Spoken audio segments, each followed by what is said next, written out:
This morning, Wednesday early, as expected or as I guessed, the DPRK came out with its official version, its account of the summit in Singapore the day after the event.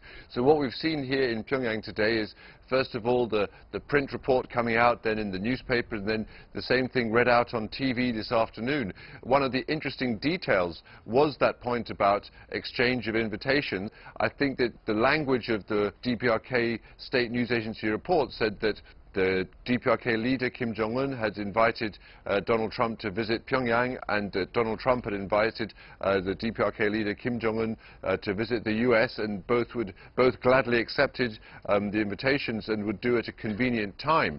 I think, and also it said that this would serve to further improve DPRK-US relations. Certainly, I think that that kind of exchange of visit really would be important, although I guess that before that happens, we'll have to see real movement in the nuts and bolts, the basic process at a lower level between the DPRK and US to put into place what was agreed in Singapore before another big top-level meeting. A lot of other interesting detail in that report as well, much of it similar to what has come out from Singapore.